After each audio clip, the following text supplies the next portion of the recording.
In the south side of Chicago, a coalition between two young, hungry, and dangerous gangsters gave birth to one of the most brutal and feared gangs in the world, the Gangster Disciples.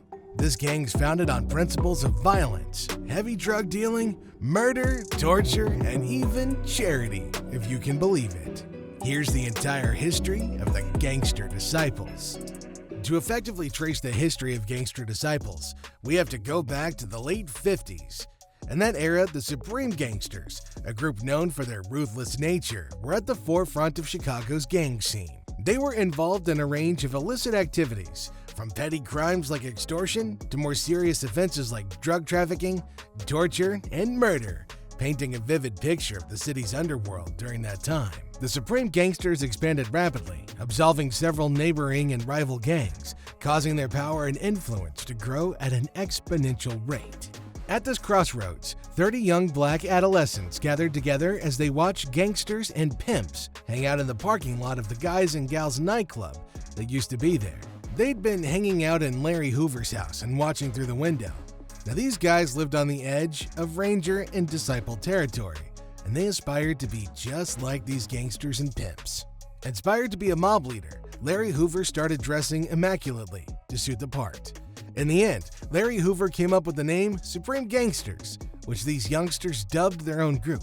Although he was more of a behind-the-scenes leader, Larry Hoover was not the first formal leader. King Ike Taylor and street hustler Andrew D.D. Howard joined forces with Hoover, who appointed King Ike as his right-hand man. The emblems of the Supreme Gangsters were a spherical crown with a sword through it and a heart with wings. They were all dressed in black. The hand signal used by the Supreme Gangsters to greet one another was a clenched fist. Before Disciples and Rangers were as much into it, the Supreme Gangsters were hustlers and focused on making money early on in their history.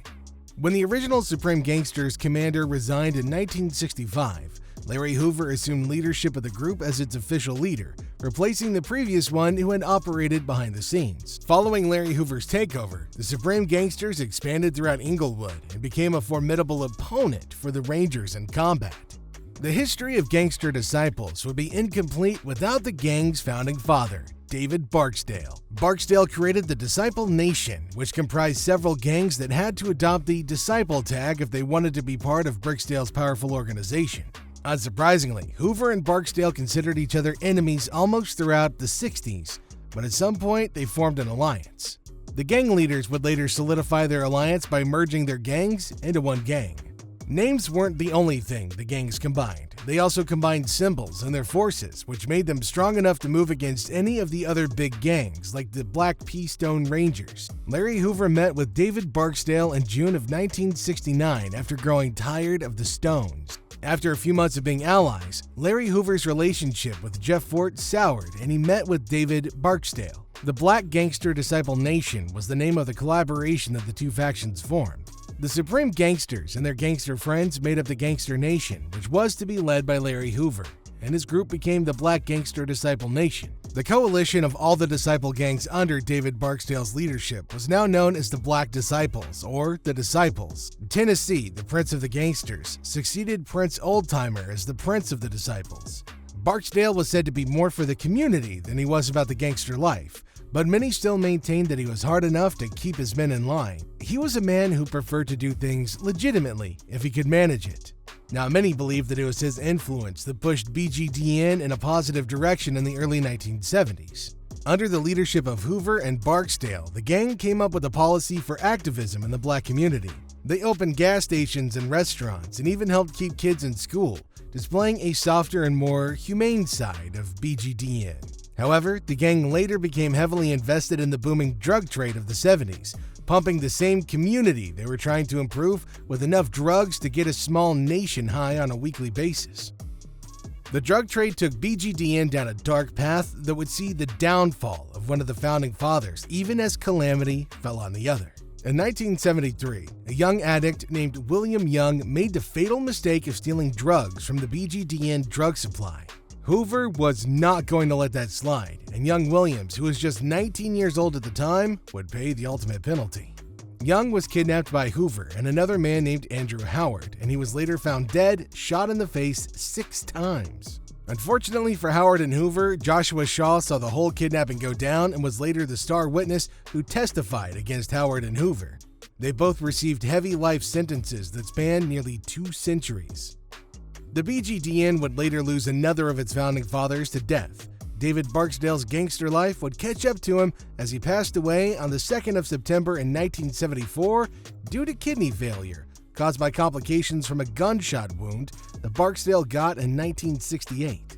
You'd think that being in jail would stop Hoover from running his gang, but its power and influence just seemed to grow as soon as he joined the prison system. He easily called the shots in and out of prison, much to the dismay of law enforcement. When Barksdale passed, it was unanimously decided that Hoover should become the president of BGDN instead of Jerome Freeman, who also had presidential aspirations. Freeman didn't like losing, so he split from BGDN and formed Black Disciples 4 years after Hoover was made president. Despite one king being dead and another king turned president in jail, the BGDN not only survived, but thrived, taking in hundreds of millions of dollars in profits from the streets and having a significant and even controlling presence in the prison system. However, BD's formation in the late 70s created a bad precedent that split BGDN into several factions. Hoover had to intervene and merge all the gangs into an alliance known as Folk Nation, which BD would join because of its affiliation with BGDN. Hoover kept the Folk Nation together in the 1980s while he was in prison behind bars, while the BGDN expanded its membership base around Chicago and the surrounding areas. The Gangster Disciples ran highly advanced crack cocaine operations in the Robert Taylor residences, the Cabrini-Gree high-rises and low-rises, the Dearborn residence mid-rises, and the Stateway Gardens beginning in the late 1980s and intensifying in the early 1990s. In addition to taking over the majority of the buildings in these public housing developments, the GDs started a $100 million crack cocaine enterprise in Cabrini Green alone. The organization employed soldiers who worked in shifts and were on duty 24 hours a day serving crack cocaine. The GDs enforced a curfew on residents after hours in order to better manage the drug trade during peak hours, which was late at night. They also had armed security that even patted down residents as they returned home. The GDs controlled public housing project buildings with an iron fist. There were significant rules, particularly in Cabrini Green, where the gangsters had to meet every night in the courtyard for military-style drills. Members who disobeyed orders or refused to work their shifts risked severe physical harm or worse, death, or both.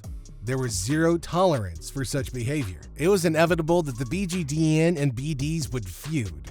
In the early 90s, both gangs started exchanging hollow point lead in the streets in a lethal inter-alliance war that was the catalyst for several inter-alliance wars that would spring up within Folk Nation. The war between the BGDS and the BDs was a bitter one that saw a lot of bloodshed on the streets of Chicago and any other city in which both gangs coexisted. The BGDS decided to sever all ties with BD and even went as far as dropping the B in their name. Consequently, the Black Gangster Disciples now became the Gangster Disciples, or GD.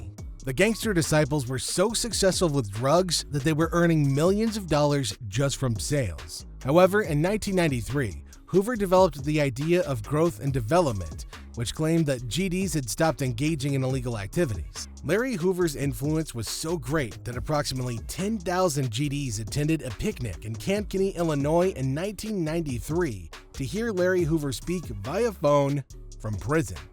In 1995, law enforcement launched an attack on the gang, which they called Operation Headache, which took down 39 high-ranking GDs. The intention was to damage the GD leadership and impair the gang's functioning. Hoover was sent to a more secure jail and given a life sentence as a consequence of the operation. And after that, Hoover was moved to a more secure prison.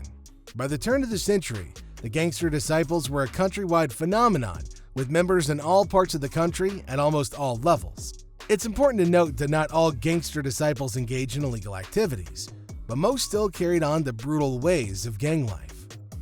In the 2000s, the Gangster Disciples would earn the world's attention, but for all the wrong reasons. On the 3rd of July in 2005, in the small German town of Hohenhecken, men posing as Gangster Disciples, street gang members, killed U.S. Army Sergeant Juwan Johnson. The prosecution claimed that during the 6-minute beating Johnson had to take in order to become a member of the gang, U.S. Air Force Senior Airman Rico Williams was the first to hit him. Johnson requested to be taken to the hospital by a fellow gang member following the beatings. Williams then gave his gang members the order to keep him out of there. Johnson eventually passed away from many blunt force trauma injuries. Williams was the head for the group that was active on the base, according to official investigations. While other military members received penalties ranging from 2 to 12 years, Senior Airman Williams received a sentence of 22 years in prison. Another infamous event that brought gangster disciples onto the world stage was the Leicester Street Massacre. Members Cecil Dotson Sr., his fiancée Marissa Williams, fellow member Hollis Seals, and his girlfriend Shindri Robertson were all killed in 2008, and the gangster disciples were suspected of being involved. Cecil Dotson II, the 2-year-old son of Cecil and Erica Smith, and Samario, the 4-year-old son of Cecil and Marissa, were also slain. The young child had been sleeping with his father and siblings during the night. Cecil Dotson Jr., age 9, Cedric, age 5, and Sanaya, age 2 months, were the other 3 children of Cecil and Marissa who suffered severe injuries in the attack. The history of the Gangster Disciple is not limited to drugs and murder. The group has a long history of activism dating back to the 1960s. The Gangster Disciples have been teaching young disciples to live moral lives and to be good men to their families and communities for a long time. Many of the older members who were formerly found guilty of murder and other serious crimes have come forward to advocate for the development of young black males into productive members of society and to legitimate leadership. In July of 2022, Hoover claimed to have renounced his gang ties, ending his affiliation with the Gangster Disciples, but no one would still want to mess with the veteran gangster, retired or not.